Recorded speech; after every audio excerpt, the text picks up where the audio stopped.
Muy bien, Efesios capítulo 6, el versículo 12 y 13. Esta vez no vamos a leer todos los 18 versículos, o los 18 versículos del 10 al 18.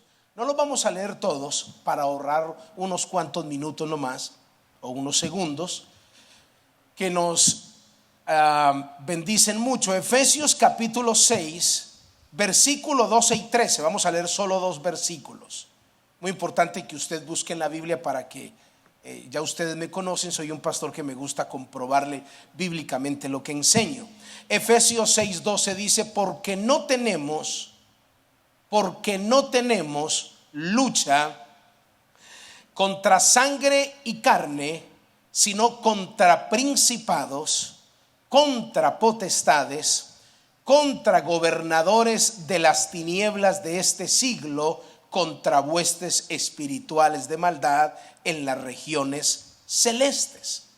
Por tanto, tomad toda la armadura de Dios para que podáis resistir en el día malo, y habiendo acabado todo, estar firmes. El tema de hoy, según el versículo 12 y 13, es contra quién es nuestra lucha, contra quién luchamos nosotros. La palabra es muy clara, es muy diciente.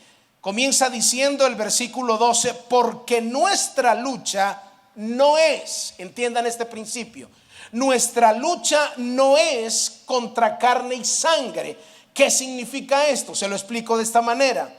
Existe el mundo natural, y en el mundo natural se mueven cuerpos. Para respetar el texto, hablamos de personas. En el mundo natural, usted y yo nos movemos en el mundo natural, y se necesita carne y hueso, cuerpo, para podernos mover en esta dimensión natural. Pero también existe el mundo sobrenatural, y en el mundo sobrenatural se mueven espíritus. Y usted y yo debemos de aprender estas cosas. Así que las cosas que a usted y a mí nos sucedan tienen un origen en el mundo natural o en el mundo espiritual, pero tienen un origen. Todo lo que nos acontece a nosotros, el texto leído nos dice que la lucha no es contra carne y sangre. O sea, la lucha no es de carácter natural, sino de carácter espiritual. Y yo se lo voy a comprobar bíblicamente. La lucha no es entre nosotros. La lucha no es con su esposo, ni con su esposa, ni con los demás hermanos que usted puede hablar en Facebook, ni con otras iglesias, ni con otros pastores. La lucha no es con sus hijos, la lucha no es entre nosotros. La pelea espiritual no es contra carne y sangre, no es contra nosotros. Si nosotros logramos entender esta verdad, nos evitaríamos muchos problemas. ¿Qué nos dice el texto? No personifique el problema. Eso es lo que quiere decir el texto. No lo personifique. No trate de personificarlo pensando que es la persona. Ay, es que usted no sabe, pastor. Literalmente yo estoy casado con un demonio o con una demonia, pero es que me saca, pastor, me saca. Aunque puede lucir así, le tengo una noticia. Su esposa no es una demonia, ni su esposo, aunque a veces los seres humanos reaccionamos como tal. Te odio, es que me provoca matarte, es que así reaccionamos a veces los seres humanos. Pero la Biblia es muy clara, dice: no es contra carne y sangre, no es en lo natural. Y se lo muestro bíblicamente. Mateo capítulo 16. Mire lo que dice esta palabra extraordinaria. En el libro de Mateo, en el capítulo 16, mire qué texto tan revelador esto. Mateo capítulo 16, el versículo 21. Abra ahí la Biblia. Mateo capítulo 16, el versículo 21. Mire lo que dice la palabra del Señor. Mateo 16, capítulo 21. Desde entonces comenzó Jesús a declarar a sus discípulos. ¿Están leyendo ahí conmigo Mateo 16, 21? Miren lo que dice. Desde entonces comenzó Jesús a declarar a sus discípulos que le era necesario ir a Jerusalén y padecer mucho de los ancianos y de los principales sacerdotes y de los escribas, y ser muerto y resucitar al tercer día. Se lo voy a explicar de esta manera. Daniel, ven para acá por favor, un momentico. Mire, se lo voy a explicar de esta manera. El texto, el versículo 21 dice: Jesús comienza a decir a los discípulos: llegó el tiempo de que me maten. Llegó el tiempo de ser entregado a los principales sacerdotes y a los escribas y ser muerto. Daniel en este momento va a ser Pedro. Versículo 22. Entonces Pedro, tomando aparte, comenzó a reconvenir diciendo: ten compasión de ti, de ninguna manera te acontezca esto. Tú vas a decir: Jesús, ten compasión de ti, de ninguna manera te acontezca esto. Yo le voy a decir: Pedro, llegó el tiempo de que me maten. Llegó el tiempo de ir a la cruz y que me asesinen. ¿Usted qué me dice a mí? Él es Pedro. Ten compasión. Si no, dilo, dice: ten compasión de ti mismo. Ten compasión de ti mismo. Ten compasión de ti mismo, nada de esto te acontece. Nada de esto te acontece. ¿Me están entendiendo eso? Jesús le está diciendo a Pedro. Entonces mire lo que le responde Jesús a Pedro.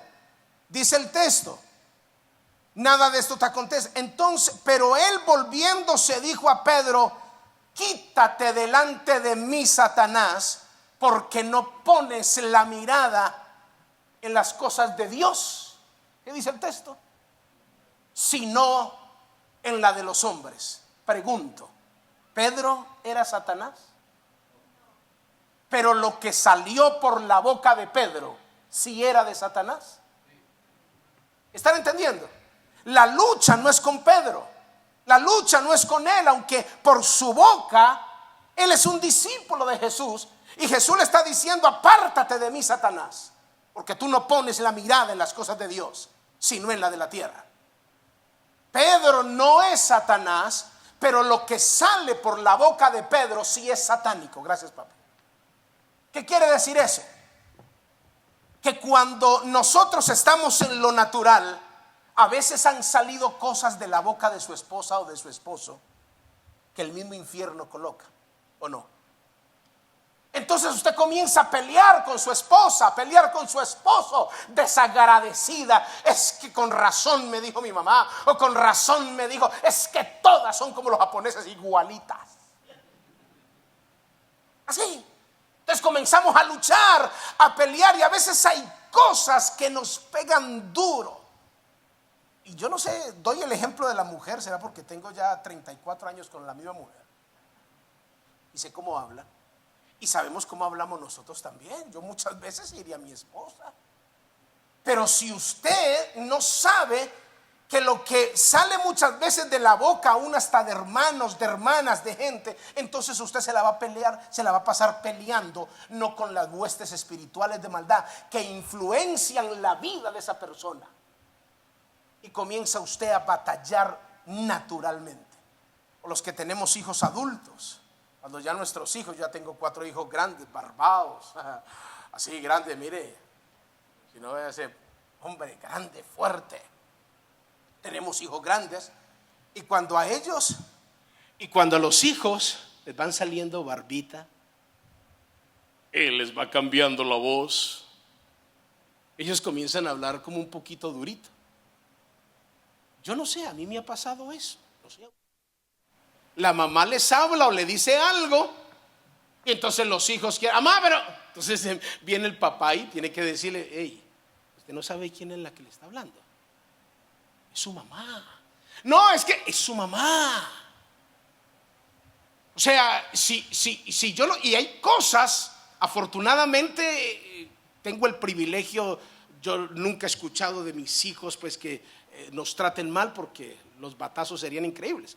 Pero estoy hablando es que si yo entiendo esta verdad, entonces yo no voy a estar batallando con iglesias, ni estando mandar mensajes en contra de iglesia, en contra de pastores, en contra de otros hermanos, escribirles por Facebook. No, la Biblia dice: la lucha no es contra carne y sangre. Cuando usted escuche algo, porque aún su propia esposa o su propia mamá o su propio hermano, su propio hijo puede decirle cosas que lo desmotiven a usted, usted sepa identificar quién está hablando. Jesús supo identificar. Él no le dijo: apártate de mí, Pedro, porque eres el mismo diablo.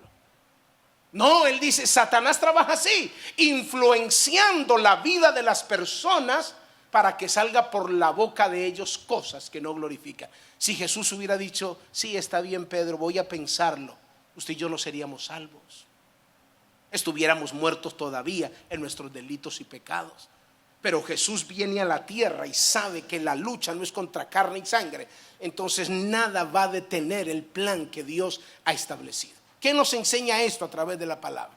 La palabra es muy clara en el texto, dice entonces, ¿contra quién es la lucha? Si no es entre nosotros, entonces ¿contra quién es? El versículo 12, porque no tenemos lucha contra carne y sangre, sino contra principados. Quisiera que colocaran el organigrama, por favor. Contra principados, dice la palabra. Es una estructura satánica que se lo voy a mostrar bíblicamente. Satanás está organizado, tiene un organigrama listo. ¿Qué es un organigrama? Un organigrama es la representación gráfica de la estructura de una empresa o de una organización, donde en esa estructura se muestra los empleados y cómo funcionan. Un organigrama es esto. Este es el organigrama satánico de cómo operan las tinieblas. Usted lo puede ver ahí, espero que de alguna manera usted lo logre ver. Pero en la parte, el principal, por así decirlo, el presidente es Satanás. Yo voy a buscarle textos porque el tiempo avanza. No necesita buscarlos, usted apúntelos si quiere, para poder hacerlo rápido, porque no nos tomaría mucho tiempo. Apocalipsis capítulo 12, el versículo 9 y luego el versículo 17 dice: y fue lanzado fuera el dragón, la serpiente antigua, que se llama Diablo y Satanás, el cual engaña al mundo entero. Fue arrojado a la tierra y sus ángeles fueron arrojados con él. El versículo 17: entonces el dragón se llenó de ira contra la mujer y se fue a hacerle la guerra contra el resto de la descendencia de ella. ¿A quiénes le vino a hacer la guerra? A los que guardan los mandamientos de Dios y tienen el testimonio de Jesucristo.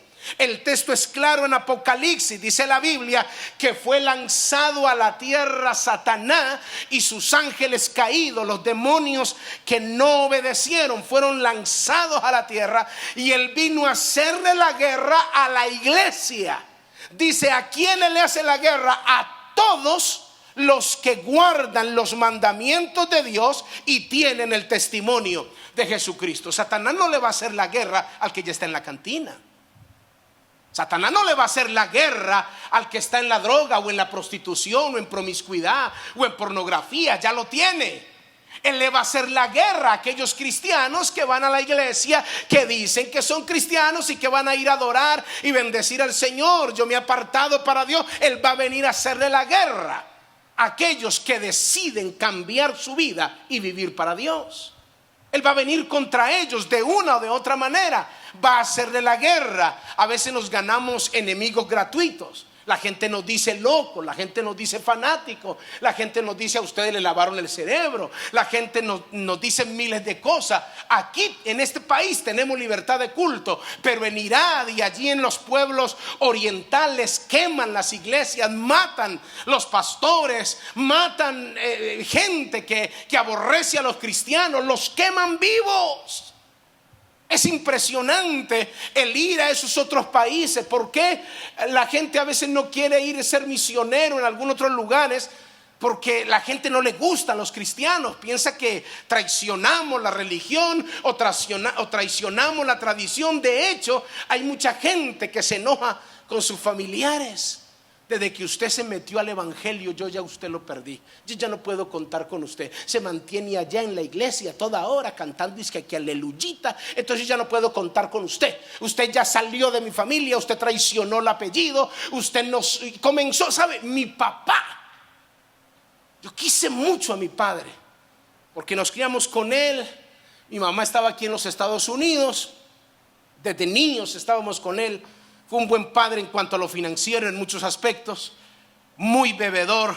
Cuando me convertí al evangelio me dice estas palabras: yo prefiero, sabiendo que yo estaba en vicios, enojado me dijo, prefiero que mate 10 diarios que verlo metido con los evangélicos. La pregunta es, ¿odio a mi papá? ¿Aborrezco a mi papá? o reprendo las palabras que salieron por la boca de él. Mi papá no era el diablo, pero salió una palabra donde me podía desmotivar. Yo no sigo en la iglesia. ¿Pero por qué? Mi papá me dijo que yo traicioné la religión de mis antepasados.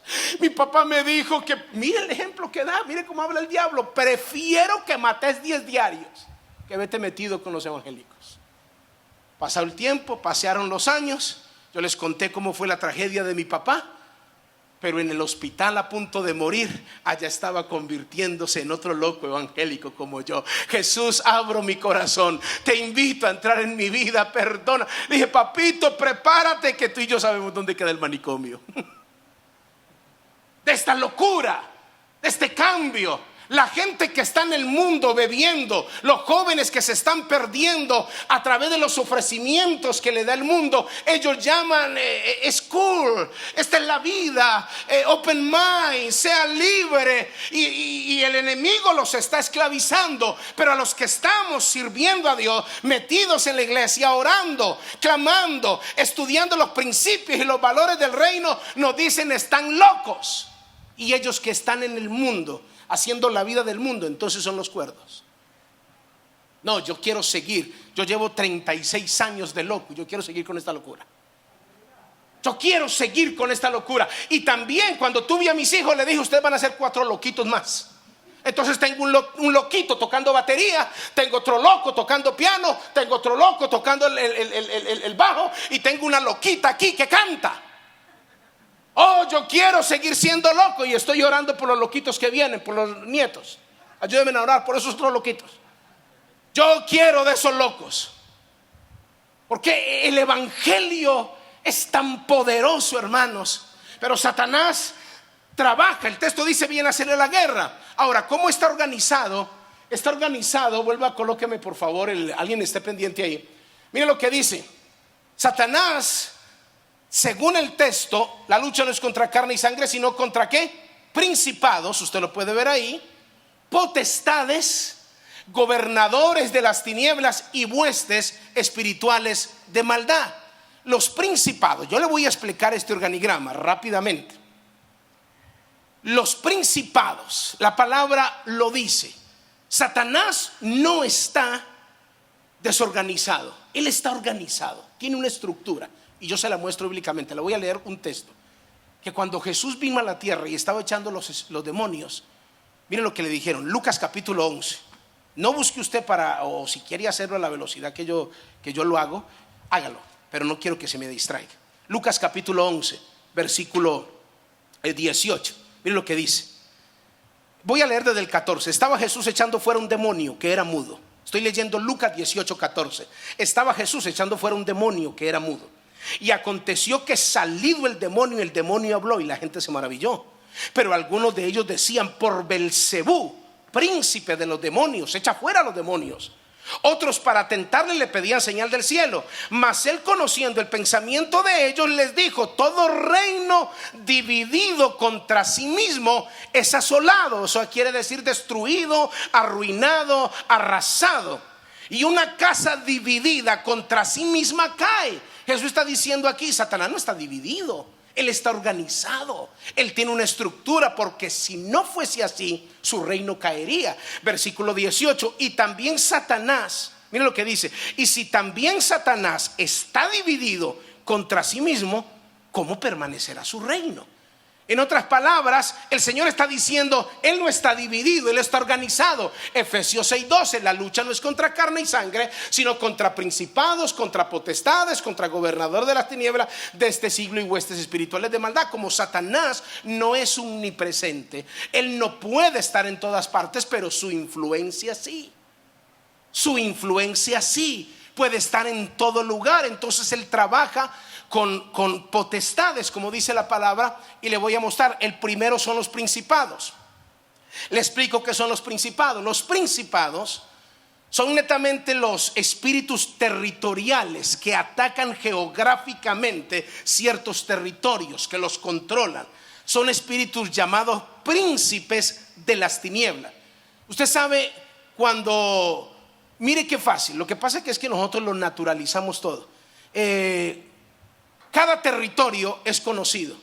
Cuando usted está, hay sectores en Baytown que son casas, que son calles. Casa es casa y calles son calles. Pero hay unos territorios con mayor influencia de maldad que otros, ¿o no? Que usted va pensemos, usted va a comprar una casa aquí en Baytown. ¿Dónde la compra? ¿Qué lugares va a buscar? Dígame, ¿qué lugares va a buscar? Donde usted ve, porque uno se va pareciendo a lo que adora. Vaya usted a ciertos lugares de ciertas ciudades, de ciertas regiones, hasta las calles, el pavimento es el mismo, pero las calles se ven como feas. Las casas se ven como todas ladeadas. Pero es la misma casa, es la misma puerta, pero no sé por qué se desfiguran. Las calles son, mejor dicho, uno dice, pero ¿qué es esto? Dios mío bendito, yo no compraría aquí una casa ni regalada. Porque son territorios que los afea la maldad, que de alguna manera son espíritus que vienen a desfigurar, donde la gente dice, oh, no va, mejor dicho, si usted va, ¿cómo llaman la ciudad de Las Vegas? Un ejemplo, ¿cómo le llaman? ¿Alguien sabe cómo le dicen a Las Vegas? Sí, no, pero ¿la ciudad de qué? ¿La ciudad de qué? Del pecado. ¿Por qué se ganó ese título? ¿Por qué se ganó? Porque oran mucho. Porque allá puede encontrar usted ungidas.com. ¿Por qué se ganó ese título? Porque el medio ambiente, porque en el territorio allá consigue lo que usted quiera. En Nueva York no vaya usted a la calle, a la 42. Ni la policía puede entrar. En la iglesia que yo pastoreaba en Manrique Oriental, una comuna, los que son de Colombia, es más, busque en Google Manrique Oriental o Trasmayo de la ciudad de Medellín, son comunas peligrosas, ni la policía subía a esos sectores. Las casas, la gente, usted sabe de dónde venimos. Son espíritus que toman los territorios y no quieren salir de esa región. Hay espíritus asignados aquí. Pero la iglesia, Dios decidió por su misericordia establecer una iglesia para que comience a hacer la guerra espiritual en esta ciudad. Se va todo espíritu de drogadicción, todo espíritu de promiscuidad. Oramos por los hogares que sean libres y la iglesia está luchando, como estábamos cantando. Vamos a gritar, vamos a declarar la palabra, porque esos espíritus hay que echarlos fuera. Marcos capítulo 5, ustedes conocen la historia, algunos la conocen, otros no. Marcos capítulo 5, estaba echando un demonio, Jesús, de un hombre. Se lo voy porque quiero ser bien textual, porque sé que hay personas que no conocen mucho de algunas historias de la Biblia, y también pues a través de YouTube, mucha gente nueva que tenemos. Marcos capítulo 5, lo voy a leer rápidamente. Versículo 1. Vinieron a él al otro lado del mar, de la región de los Gadarenos, y cuando salió él de la barca, le seguía.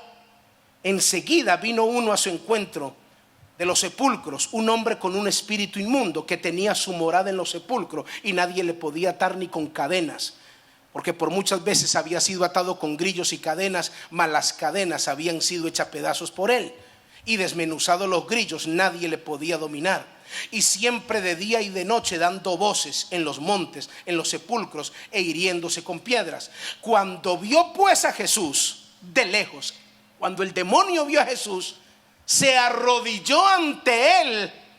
¿Qué tienes? Mira lo que dice. Y clamó a gran voz. Perdón.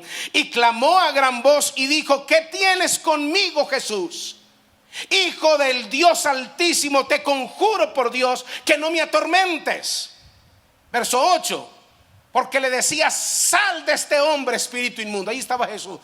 Sal de este hombre. ¿Cómo tenía el demonio a este hombre? Lo tenía viviendo en los sepulcros, lo tenía golpeándose, lo tenía maltratándose, aislado. Dice el texto, hiriéndose con piedras. Imagina cómo estaba desfigurado.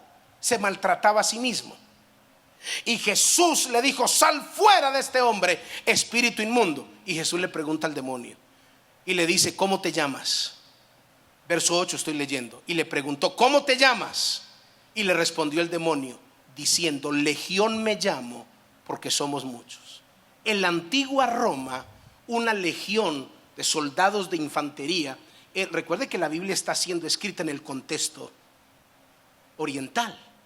Y en la antigua Roma, una legión de soldados de infantería eran 6,000 soldados. Usted lo puede buscar en Google. 6,000 soldados.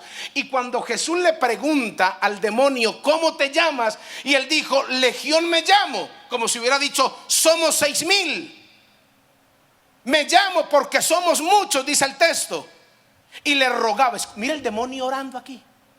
Y le rogaba mucho que no los enviase fuera, ¿qué dice el texto? De aquella región. No nos saques de aquella región. Entonces los demonios hacen una petición: déjanos ir a ese hato de cerdos.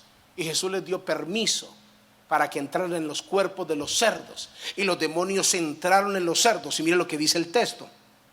Y le rogaron todos los demonios, los 6,000. Y le rogaron todos los 6,000 demonios diciendo: envíanos a los cerdos para que entremos en ellos. Y luego Jesús les dio permiso. Y saliendo aquellos espíritus inmundos, entraron en los cerdos, los cuales eran como 2,000. Y el hato, y dice, y el hato se precipitaron en el mar por un despeñadero, y en el mar se ahogaron. Y los que apacentaban los cerdos huyeron y dieron aviso en la ciudad, en los campos, y salieron a ver qué era aquello que había sucedido. Los demonios estaban diciendo: no nos saques de aquí, déjanos en esta región. Dios les da permiso. Entonces los principados son espíritus que se mueven en diferentes regiones. Las potestades, se lo voy a leer rápidamente, son altos géneros de maldad. Y le voy a mostrar bíblicamente que cumplen los planes de Satanás. ¿Cuáles son los planes de Satanás? Juan 10:10 dice que Satanás vino ¿para qué? Para matar, para hurtar y para destruir. Ese es el plan satánico. El plan del infierno, según este organigrama, Satanás dice como cabeza: mi plan es que acaben con las familias, que hayan bastante divorcio, que los jóvenes se pierdan, que los jóvenes de alguna manera se embrutezcan en toda esa tecnología y deshonren a sus padres, no obedezcan a sus padres, entren en territorios de pornografía y sean esclavos y supuestamente gocen la libertad y sean libres porque ya tienen 18 años. Hasta el punto de matarlos. Ese es mi plan: matar la juventud, matar los jóvenes. Y la gente piensa que el diablo es de cachitos y colita y todo vestido de rojo. Satanás está contento porque la gente tenga esa imagen. No, a veces el enemigo viene en unos cuerpos increíbles, una cosa que uno, ¿qué es eso, Dios mío? Viene a través de esto. No es malo la computadora, pero aquí hay un mundo increíble. Que los padres supiéramos el mundo que tienen nuestros hijos con solo apretar un botón. Ahora mismo hay padres llevando a los hijos de 4, de 5, de 6 años a psicólogos porque los padres no saben cómo controlarlos. Porque yo no sé si usted a mí me da mucha risa, y lo digo no en son de burla, sino que los padres ya están cansados. Los padres están cansados de que los hijos no obedezcan, porque están metidos ahí completamente. Y digo los jóvenes, pero los padres también. Ahora usted ve cuántos accidentes han habido. La gente por las calles ni miran, salen a la calle y están pero como robots así.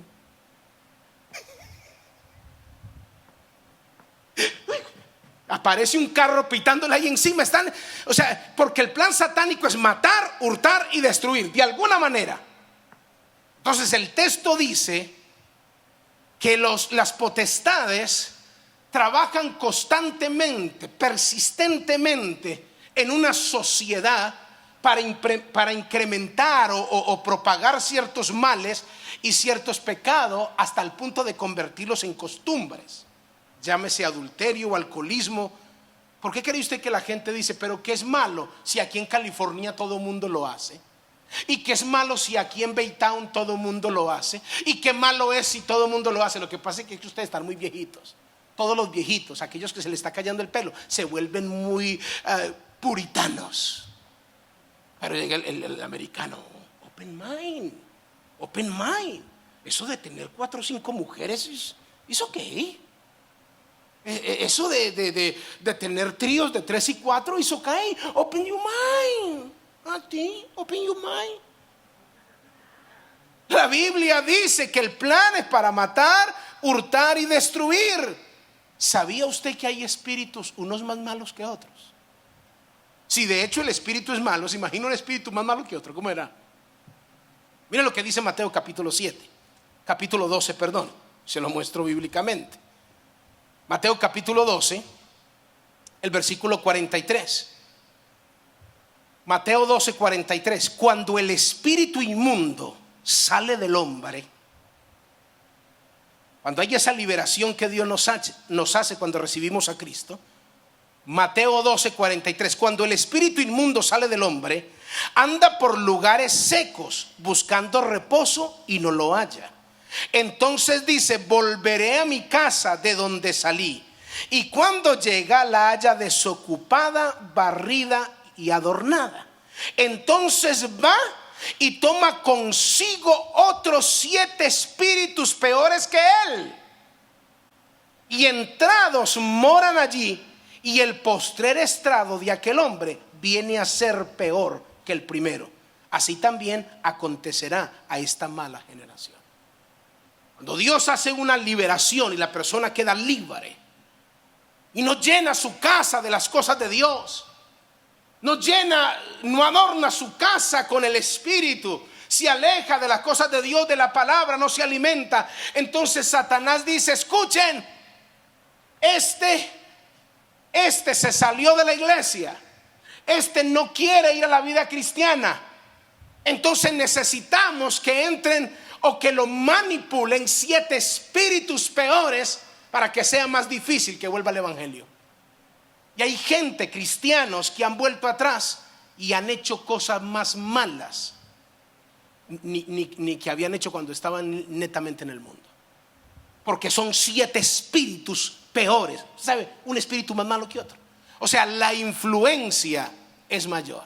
La influencia es mayor. Son huestes espirituales, gobernadores de las tinieblas. Yo lo invito, hermano, para que de alguna manera usted medite en esta palabra. Mire cómo Satanás está organizado. Y usted entienda que las dificultades que usted y yo podemos enfrentar en nuestro diario vivir, usted tiene una vida cristiana que es su tesoro.